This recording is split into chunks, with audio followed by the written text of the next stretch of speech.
Assalamualaikum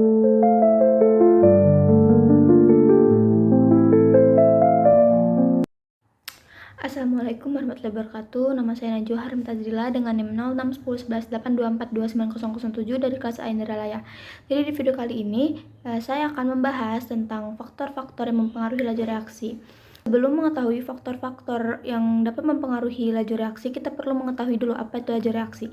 Laju reaksi adalah ukuran seberapa cepat suatu reaksi kimia berlangsung atau seberapa cepat reaksi berubah menjadi produk dalam satuan waktu.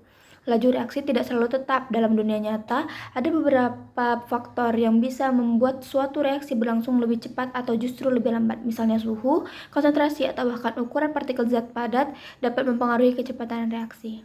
Seperti yang sudah saya sebutkan tadi, ada beberapa faktor yang mempengaruhi laju reaksi. Yang pertama, konsentrasi. Semakin tinggi konsentrasi reaktan, semakin banyak tumbukan efektif, sehingga reaksi lebih cepat. Yang kedua, ada suhu. Peningkatan suhu meningkatkan energi kinetik partikel, sehingga tumbukan lebih sering dan lebih kuat. Selanjutnya ada luas permukaan. Semakin luas permukaan suatu zat, semakin banyak partikel yang dapat bertumbukan, yang dapat mempercepat reaksi. Yang terakhir itu ada katalis. Katalis menurunkan energi aktivasi sehingga reaksi berlangsung lebih cepat tanpa mengubah zat itu sendiri. Konsentrasi dan laju reaksi. Semakin tinggi konsentrasi zat per reaksi, semakin besar pula laju reaksi. Ini karena dalam konsentrasi yang tinggi, jumlah partikel dalam satuan volume juga lebih banyak. Akibatnya, partikel-partikel lebih sering bertumbukan. Dan seperti yang sudah dibahas sebelumnya, semakin sering terjadi tumbukan, semakin besar peluang terjadinya reaksi. Selanjutnya, suhu dan laju reaksi. Meningkatkan suhu dapat mempercepat laju reaksi. Hal ini karena suhu yang lebih tinggi membuat partikel bergerak lebih cepat, sehingga tumbukan antar partikel terjadi lebih sering dan dengan energi yang lebih besar. Akibatnya, kemungkinan terjadinya tumbukan efektif juga meningkat. Menurut teori tumbukan, ini berarti lebih banyak partikel yang memiliki energi cukup untuk melewati energi aktivasi dan membentuk produk. Contohnya, gula larut lebih cepat dalam air panas dibandingkan air dingin karena partikel air bergerak lebih cepat dan mempercepat proses pelarutan.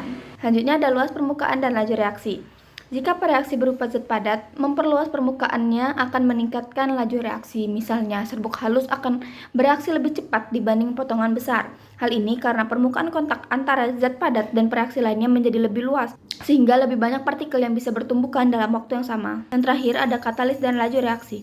Katalis mempercepat reaksi tanpa ikut habis dalam prosesnya dengan menurunkan energi aktivasi sehingga reaksi berlangsung lebih cepat. Contohnya, enzim amilase mempercepat pemecahan pati menjadi gula dengan mempercepat proses pemutusan ikatan kimia dalam pati tanpa mengalami perubahan permanen. Kesimpulannya, laju reaksi adalah perubahan konsentrasi reaktan atau produk persatuan waktu yang dapat dipengaruhi oleh konsentrasi, suhu, luas permukaan, katalis, dan juga sifat zat. Persamaan laju reaksi bergantung pada order reaksi, dan yang terakhir, katalis mempercepat reaksi dengan menurunkan energi aktivasi. Ini saya akan memberikan contoh soal. Mengapa serbuk zat padat dapat mempercepat laju reaksi dibandingkan bentuk bongkahan? Jelaskan kaitannya dengan luas permukaan dan tumbukan antar partikel. Jadi, zat padat dalam bentuk serbuk memiliki luas permukaan yang lebih besar jika dibandingkan dengan bentuk bongkahan. Dengan luas permukaan yang lebih besar, partikel-partikel bereaksi memiliki lebih banyak area untuk bertumbukan. Semakin banyak tumbukan yang terjadi, maka semakin besar pula kemungkinan terbentuknya produk. Oleh karena itu, reaksi menjadi lebih cepat.